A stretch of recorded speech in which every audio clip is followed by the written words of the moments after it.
Hello everyone, welcome back to another Project Gladiator weather forecast. Today I'll be covering the weather for March 13th of 2024. Currently we have an enhanced risk area for northeastern Kansas into northwestern Missouri with a slight risk that does extend across the majority of northern Kansas into parts of southeastern Nebraska and across the majority of northern Missouri there. And we also do have a marginal threat that does extend across central into eastern Oklahoma and northern Texas there. That is going to be due to a dry line that is going to be draped across the Oklahoma Texas region. This is kind of a concern because we definitely have a very conducive environment for the potential of not only strong tornadoes, but the potential of a tornado outbreak across that dry line. However, we are expected to see an insane amount of convective inhibition along that dry line, which is going to prevent any supercells from firing, and most models are fairly confident on that, so we aren't really expected to see any sort of supercellular development, and I hope it stays that way because the way I've seen the environment for along that dry line is definitely very conducive of the potential of strong tornadoes. However, that environment should stay capped, but they do have that marginal threat there as a precaution, and if models do suddenly start to produce supercells along that dry line, then it's going to be a very big concern. For our threats for today, we do have a 5% tornado risk for that enhanced risk area. I do see this 5% tornado risk potentially being increased to at least a 10% tornado risk later today, because the environment is definitely conducive of the potential of maybe a conditional strong tornado, as well as definitely a few tornadoes could be possible across that 5% tornado risk area. Then we also do have a 2% tornado risk extended along that dry line just as a precautionary measure. However, again, we shouldn't really see any storm development along that dry line until tomorrow. For our damaging wind risk, we do have a 15% damaging wind risk for the slight risk area, with a 5% extending along that dry line, as well as a 30% hail risk for the enhanced risk area, and that's going to be the primary driver for the enhanced risk area. And note the hatched area where we could see the potential of very large hail across the enhanced risk region for today, and then we also do have a 5% tornado risk, 5% hail risk extending across that dry line. But the threat for large hail and the potential for tornadoes is probably going to be the biggest risks for today.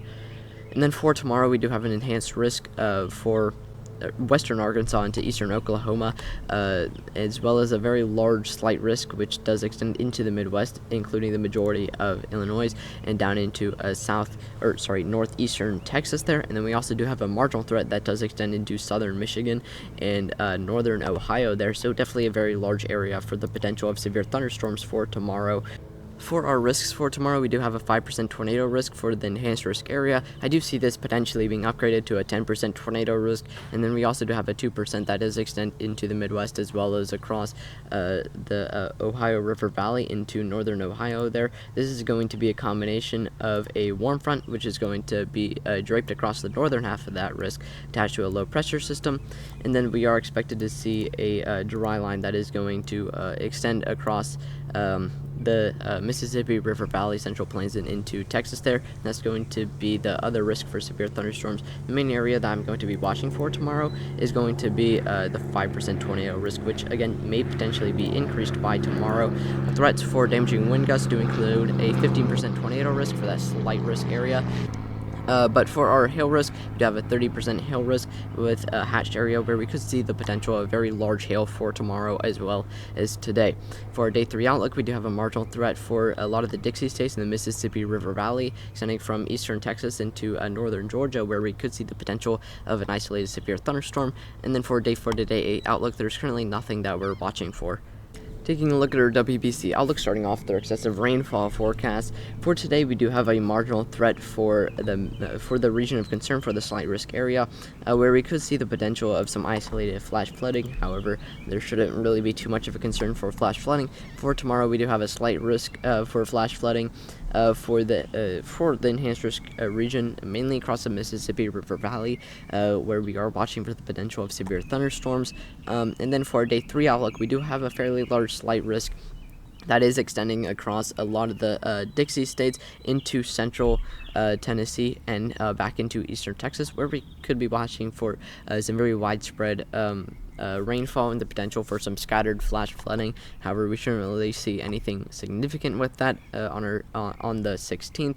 And then for winter weather outlooks for today, we are watching for the potential of very heavy snowfall for a lot of the Rocky Mountains in the high plains, especially across a lot of Colorado into Wyoming, where we could see the potential of very heavy snowfall. The same for that is going to extend into tomorrow, where we could see the potential very heavy snowfall for a lot of Colorado and not so much Wyoming. Then for day 3 outlook, we are expected to see the majority of our heavy snow clear out. However, we may be able to see some isolated heavy snowfall greater than 4 inches. That may be possible for some of the New England corridor there.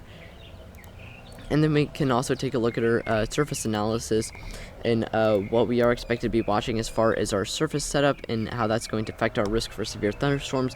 As of right now, we do have a warm front, which is currently trying to work its way up into the region of concern. We are expected to see the warm front kind of take a configuration that may look something like this later today, and then we should see our surface low around here. And then we should also have a dry line that is going to be draped across the central plains. That's going to look something like this. And the enhanced risk region, again, compared to where that warm front is expected to be, that's going to be across this area, and that's going to be where we're watching for the potential of tornadoes, very large hail, and the potential for damaging wind gusts. But then again, we will have to be watching that dry line.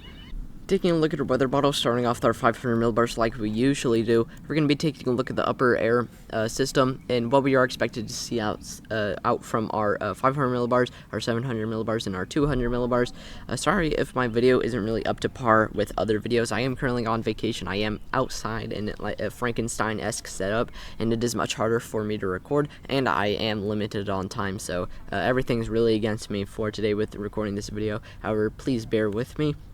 However, taking a look at our 500 millibars, we do have a trough that is currently situated across the majority of the Rockies, and the area of low pressure is expected to help for the potential of some snowfall across a lot of the high plains. I'm not sure if I'll really cover this too much in today's forecast because it's not included with the risk for severe thunderstorms, and I am very limited on time, and I really want to cover the risk for severe thunderstorms as the primary thing for today.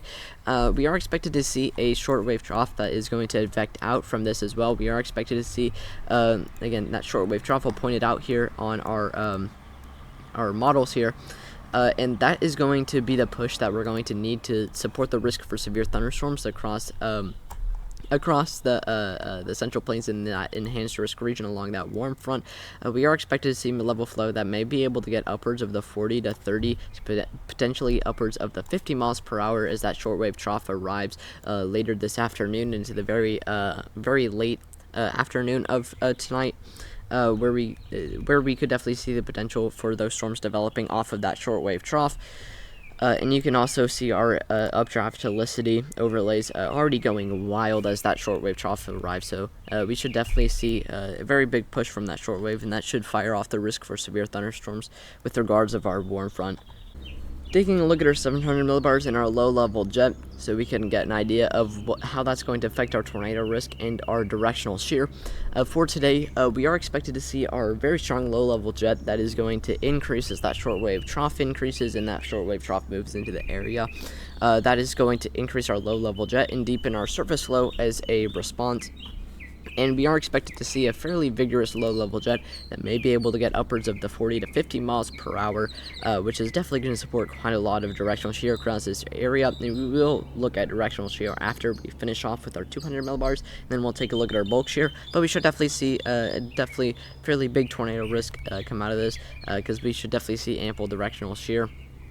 And then with regards of our warm front and how that is positioned, we are expected to see our warm front kind of across this area. So if our low-level jet is impacting at an angle sort of like this, then for it to circle back around that upper level low and that surface low, because we are getting closer to our surface level, that will have to take a dramatic wind shift further back to the west. So we should definitely see a fairly big amount of surface vorticity along that warm front as a result. Definitely quite a lot of directional shear for the potential of tornadoes along that warm front. And then across our dry line, I'm glad that our dry line is capped, because we are definitely going to see the majority of our low-level jet across this region, where it may be able to get upwards of the upper 40s and the low 50s. I'm not seeing those low 50s. The low 50s may be further up north. However, it is much more clean across this region compared to further up north. So I'm glad that the environment is capped along that dry line. Taking a look at our 200 millibars and how this is going to affect the risk for severe thunderstorms, primarily our hail risk, as well as the defluence in the upper levels. What we are looking for is when our isobars spread apart like this, and that kind of creates a void in the atmosphere. Especially if that happens in the upper levels, it will take air from the low levels and the mid levels, and that will rise upwards to fill that gap, and that's how we get widespread, wide-scale synoptic lift with regards of our various frontal systems. However, across this region, primarily taking a look at our enhanced risk area and the potential for large hail, we are expected to see quite a lot of upper level flow here, upwards of 90 knots, 80 knots, the upper 80 knots. Definitely very conducive of the potential of quite a lot of bulk shear, quite a lot of speed shear across this environment, and we should definitely see the potential for very large hail come out of this. However, I am concerned about the overlap that we are expected to see compared to our enhanced risk area. However, we should definitely see some fairly decent overlap in the potential of some large hail. And spoiler alert, we are expected to see some fairly decent lapse rates, which is definitely going to help with that hail risk quite a lot. And then as for the defluence in our isobars spreading apart, we don't really see a whole lot of defluence in the upper levels, so we shouldn't really see a whole lot of upper level support from that, but it shouldn't really affect our risk for severe thunderstorms too much. Switching back over to our radar omega model so we can take a look at our storm relative helicity and how that's going to affect our tornado risk, mainly focusing on our warm front here. Notice how whenever our storms develop, they actually have a basis for storm relative helicity, for our storm relative helicity models to actually go off of, because storm relative helicity. But along that warm front, again, as I was noting, the surface vorticity that we may have along that warm front, after storms develop, we definitely see a huge increase in storm relative helicity due to that surface vorticity and that low-level jet increasing and arriving.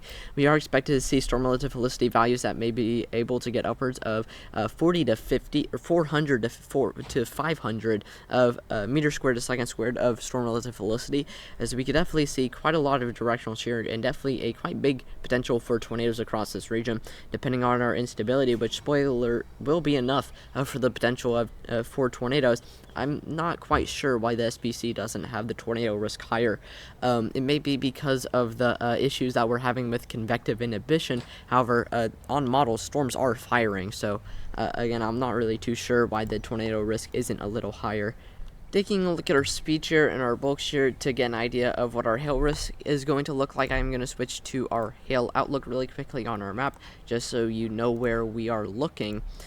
So taking a look at our bulk shear, we are definitely expected to see quite a lot of bulk shear across this region, especially when storms develop, and we are definitely expected to see an increase in bulk shear, because that's going to be when our short wave arrives, and we should definitely see bulk shear values that may be able to get upwards of the 50s, the 40s, potentially up to 60 knots in some regions, which is definitely going to be fairly conducive of the potential for hail, very large hail as well across this region, especially when you take into account the lapse rates that we are expected to see. Sorry about the helicopter overhead. Especially when you take into account the lapse rates that we are expected to have across this region, combining them with bulk shear, we should definitely see a fairly big potential for very large hail across this region. Taking a look at our dew points, mainly focusing on the warm front, but then also we will take a look at our dry line and why that isn't expected to trigger off any storms. Mainly focusing on our warm front. First, we are expected to see quite a lot of moisture across this region. We are definitely expected to see dew points that may be able to get upwards of the mid 50s, potentially into the low 60s in some regions. Something I do want to note is that this is a little bit low for storm development, so we would like to see a little bit better dew points for storms. However, these dew points should definitely be quite enough for the potential for severe thunderstorms. However, along our dry line, this is not going to be very close to enough for the potential of severe thunderstorms to fire along that dry line, especially with the amount of convective inhibition that we are expected to see across the area. These weak moisture values are definitely going to prevent a whole lot of development, and that's going to slow the erosion of that cap. So we shouldn't really see any storms fire off along that dry line, because the cap's going to be very strong, and then the tendency for that cap to be eroded is also going to be much lower with the lack of greater dew points. Sorry about the background noise, man. They must have like helicopter like lessons or something, or helicopter rides right above my my grandparents' house. However, taking a look at our temperatures, we are definitely expected to see quite a lot of heat across this region. We should definitely see temperatures that may be able to get upwards of the upper 70s just to the south of the warm front, and then you can also see our warm front there as well. Something I do want to note is that our storms are expected to develop very late in the evening, and then temperatures should really quickly begin to drop off as the sun begins to set down to the 60s. So that may lead to lower end instability, lower end surface instability, and the tendency for storms to be a little bit more elevated later tonight, which may impact our intensity of storms, and if they're rooted in that surface layer. However, along our dry line, by 6 p.m. we are expected to see temperatures that may be able to get upwards of the low 80s. Along our dry line, which is definitely going to help erode that cap. However, our cap's going to be extremely strong and should stay steady in place, and we shouldn't see our cap break regardless of how hot it gets. But we should definitely see quite a lot of heat, and that's going to lead to quite a lot of instability across this region. Taking a look at our lapse rates and how that's going to affect our risk for severe thunderstorms, as well as our hail potential. Across the enhanced risk region, we are definitely expected to see some fairly decent lapse rates, with lapse rates that may be able to get upwards of the upper 8, which is definitely going to be really supportive of the potential for severe thunderstorms, as well as support our much larger hail risk with regards of our bulk shear. And we should definitely see quite a lot of instability come out of this, and then that should also overall help with a bunch of things, as well as storm organization and storm intensity. And our low-level lapse rates, which is indicated by surface 3-kilometer AGL lapse rates, we are definitely seeing quite a lot of 0 to 3 kilometer at the surface lapse rates, which is definitely going to help with our risk for severe thunderstorms quite a lot. Along our dry line, we aren't expected to see lapse rates that are going to be exactly similar to further up north. In fact, they're going to be a little bit lower, down to the mid 7s, which is going to lead to that cap eroding a little bit slower, if we had greater lapse rates. But however, regardless, we should definitely see quite a lot of instability come out of that. Taking a look at our 700 millibar temperatures, as well as our convective inhibition, how that's going to affect our risk for severe thunderstorms. Our convective inhibition is going to be a very major player in the risk for severe thunderstorms, especially along that dry line. And it may be one of the factors as to why we don't have a bigger risk for severe thunderstorms for the enhanced risk area. However, regardless, we definitely still have the presence of, or potentially even the lack of a cap. We are expected to see that cap erode at least some point this afternoon, and lead to the potential for severe thunderstorms firing along that warm front. We should also see that cap actually erode much quicker than what a lot of other models were indicating along that dry line as well. However, with that coming into play, that does take into question our moisture quality and how that's going to affect our dry line. Because remember how I said our dew points just aren't going to be quite enough to really support all that much of a risk for severe thunderstorms along that dry line. We would need bigger bigger dew points. This comes into play because notice the fact that we don't really have all that much of a cap across Oklahoma, but we also do have that dry line in place. Because we don't really have the best moisture quality, we shouldn't see a whole lot of forcing from that dry line, and overall less tendency of that to fire off the potential for severe thunderstorms and fire off storms in general. Taking a look at our most unstable instability, finally culminating this all together with our lapse rates, temperatures, dew points, and our convective inhibition, and how that's going to help our instability build, we are expected to see quite a lot of decent instability across this region. We are definitely expected to see quite a lot of instability, especially in the most unstable. Keep in mind that this doesn't dictate if our storms are going to be elevated or not. It's just our overall greatest amount of instability from our most unstable parcel. We are definitely expected to see quite a lot of instability across this area, with Cape values that may be able to get upwards of the low 2000s. In some models, we're indicating up to the mid 2000s, which is definitely quite a lot of instability across this region. We should definitely have no concerns whatsoever with how much instability we're going to have and the potential for severe thunderstorms. It is mainly coming down to our convective inhibition. However, regardless, we should definitely see quite a lot of fuel to support the risk for severe thunderstorms. Same for along our dry line, we should definitely have more than enough instability to support the risk for severe thunderstorms, with Cape values that are going to be getting up to the 2000s.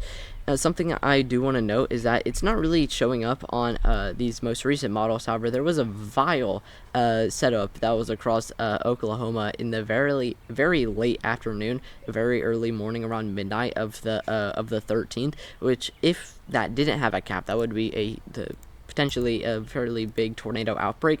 So it's not showing up here anymore. However, on earlier models, it was very concerning. But I'm glad that we have that cap in place, or else something very dangerous could have happened at night tonight. But keep in mind that is going to be capped, so you don't really have to worry about that too much.